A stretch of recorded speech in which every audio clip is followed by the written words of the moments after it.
Greetings once again, my name is Althan, and this is going to be the start of a series of my definitive guide to things in 40k. So the first is going to be the First Legion. Could have gone with the First and Only with that one actually, but that's for a different video. So, First Legion, Dark Angels, Deathwing, Ravenwing, Greenwing, Dreadwing, Ragwing, all the good stuff. So, I'm going to get this clear from the beginning. I'm going to make mistakes. I'm going to be collating from multiple sources like Lexicanum, the 40k Wiki, 1D4chan. Yes, I'm being serious. And as well as my own memory and from books that I have lying around that I haven't read in months. So, to start off with, we need to quote The Sound of Music. Let's go to the very beginning. Lion'El Jonson, Luther, Caliban. So, Lexicanum's page on Lion'El Jonson defines him as the Primarch of the Dark Angels, also known as the Lion, the First, and the Duelist.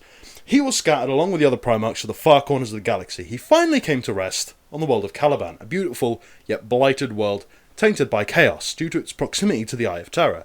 Lion'El Jonson was renowned for a level of strategic brilliance and martial prowess that was rivaled perhaps only by Horus, but was distrusted by his brother Primarchs for his secretive and taciturn nature.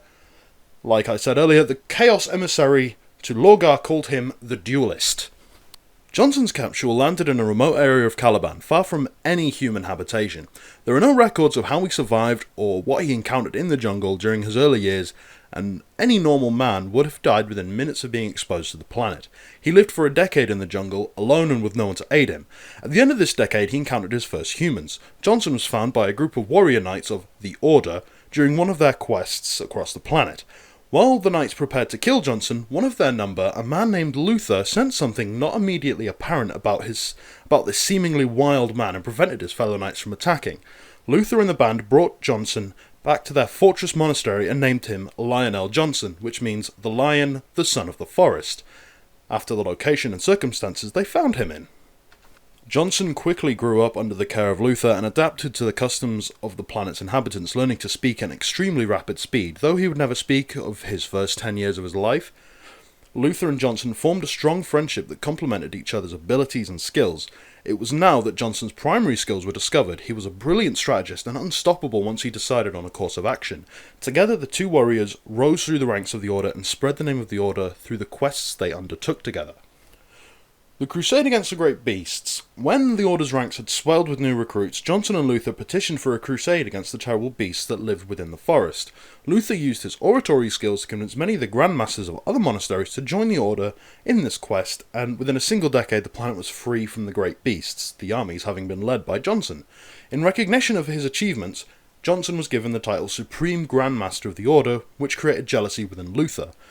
And while that part in the Lexicanum needs a citation, it's more than reasonable to take that statement at its word, given what happens later down the line.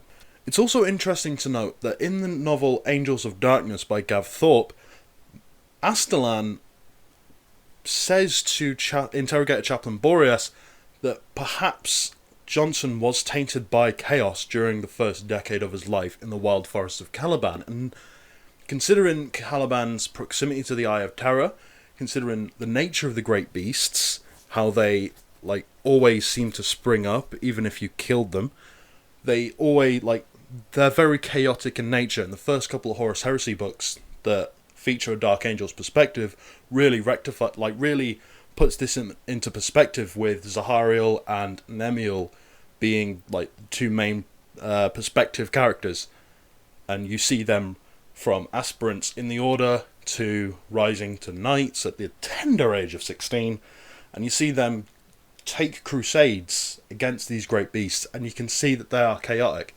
The problem is with Althan's testimony that maybe Jonson was tainted is you can always frame it as that's a fallen lying, but at this point I don't think Althan has much of a reason to lie to Boreas.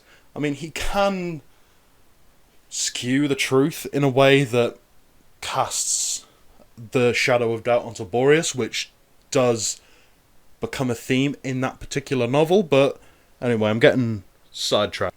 So eventually, A unit of the Emperor's forward scouts arrived at Caliban. Jonson was immediately given command of the First Legion when the Emperor realised he had found a lost son. Luther and the other members of the Order who passed the Astartes trials were formed into the First Legion soldiers, either as fully fledged Astartes, if they were young enough, or through genetic manipulation to increase their abilities if they were too old for the process. A good example of this is, 1, the cipher we see in the Horus Heresy books, Zahariel, Nemiel. Zahariel becomes a librarian, a full Astartes librarian.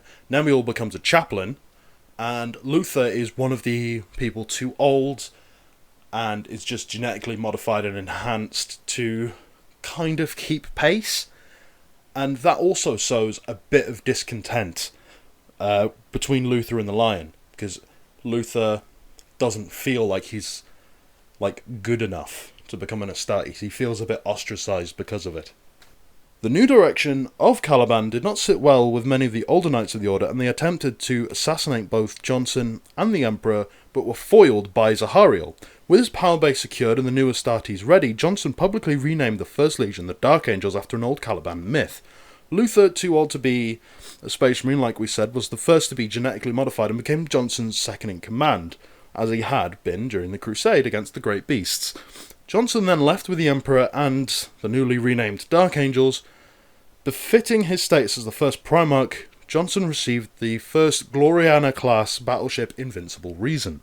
So that's the story of Jonson from his creation to the beginning of the Great Crusade, the arrival of the Emperor on Caliban. Let's rewind and look at things from Luther's perspective, if we can find it. Luther was the man who discovered the Primarch Lion'El Jonson on the world of Caliban. Like Corpharon, Luther was not a fully augmented Space Marine and was significantly smaller than his comrades. So, before the Horus Heresy, like we said, we're going from the start of Lion'El Jonson's life on Caliban to when Caliban becomes part of the Imperium and they join the Great Crusade with the Dark Angels. By the time Luther was a young child, his entire family had already been killed by the harsh conditions on Caliban. Shortly after marriage, his wife and daughter also passed. Shortly after, Luther discovered the young Lion'El Jonson in the forest. Luther raised the lion as if he were his own son, even giving him his name. Before the discovery of the lion, Luther was the foremost hero of his times on Caliban. He presented him to the Order, the force of feudal knights on the planet who helped raise him. Together, Luther and the Lion battled rival knights and the ferocious beasts of Caliban until the coming of the Emperor in the Great Crusade. In honour of his past with the Lion, Luther was made second in command of the Dark Angels. But while the two were close friends, deep down Luther had already begun to resent the Lion for the fame and glory he won within the Order and the Dark Angels. And that's all I can find about Luther on the official Lexicanum, 40k fandom wiki, and a little bit on 1D4chan. But from what I can remember of the Horus Heresy novels about the Dark Angels, because I read them I think twice each, except for the final one, with the actual battle. I still need to get around to buying and reading that. But still, Luther was Lion'El Jonson was the quiet one. And it's kind of, from a human's perspective, Lion'El Jonson was probably on the autistic spectrum. Not saying that to be, mean or harsh, but he wasn't good with, socializing with the puny mortals, because he had enhanced reflexes. He was stronger, he was faster. You could whisper his name across a loud, crowded room and he'd be able to hear it like that. So he wasn't all that good, but Luther was quite personable. And despite being personable and being almost a father figure to Lion'El Jonson, but also seeing Lion'El Jonson surpass Luther, and it is mentioned in the novels that Luther holds a bit of resentment for being overlooked so readily, because as stated, Luther was considered one of the foremost legendary heroes in Caliban's history before the discovery of Lion'El Jonson. So we've looked at the Lion, we've looked at Luther, and now we look at Caliban itself. Caliban, by Imperial designations, was a death world, and it was the homeworld of the Dark Angels chapter and Legion. It was a cursed but beautiful planet, being so close to the Eye of Terror and the Realm of Chaos.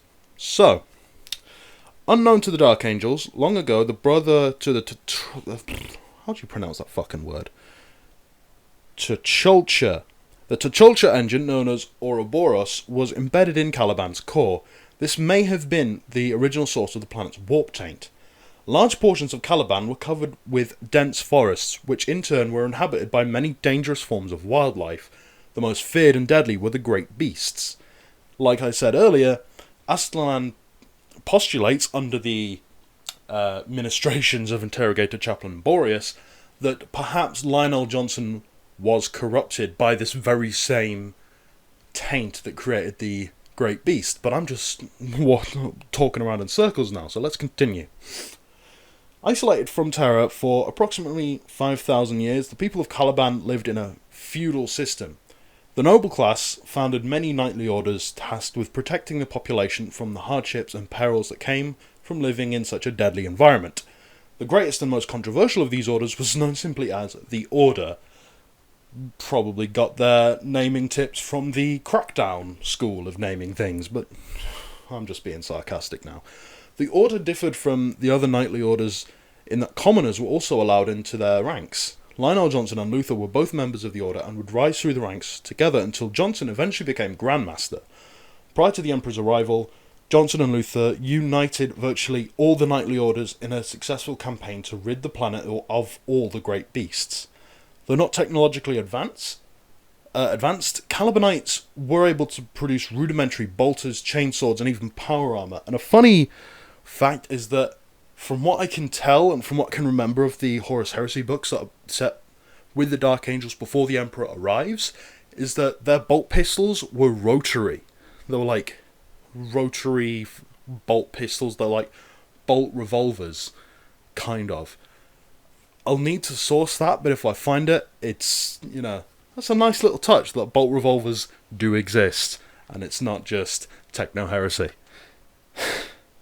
So, the coming of the Emperor brought much change to Caliban. Jonson disbanded the knightly orders and eventually joined the Great Crusade at the head of his legion. Vast swaths of the planet were cleared, mines were dug, and huge manufactories were built to provide for the legion and the Emperor's crusade. Gone were the villages and towns. In their place, vast structures called arcologies were built to house the population. Much of the nobility lost their peasant farmers, and disenfranchised they turned to rebellion. Meanwhile, Luther and a large portion of the Dark Angels returned to Caliban after falling out with the Lion during the Sarosh campaign. Bitter, jealous, and feeling abandoned, Luther had to deal with an increasingly violent rebellion by the anti-imperial nobility. Unbeknownst to the Dark Angels, there were also Chaos-affiliated cultists and sorcerers who had infiltrated Administratum staff during disrupting the status quo on Caliban. So that is the story of Lion'El Jonson, Luther. We don't actually know Luther's last name, so I'm just going to call him Luther Vandross. And also the story of Caliban up to the Great Crusade. In the next video, we're going to be talking about the Great Crusade, what happened on Sarosh between Lion and Luther, and we're going to be looking at the perspectives of the Dark Angels that were sent back to Caliban, and we're going to be looking at how it all transpired. And this is all like previous basic history, just to familiarize you with the history of the Dark Angels, and because I find their history is one of their most potent, it's one of the most potent parts about the Dark Angels. Like, you can look at the Ultramarines, Macragge is just a beautiful rocky planet with idyllic, and it doesn't matter. We're here for political intrigue, for killing, for brothers turning on brothers, and chainswords. So, yeah, my name is Althan. I'll see you in the next one. Peace out.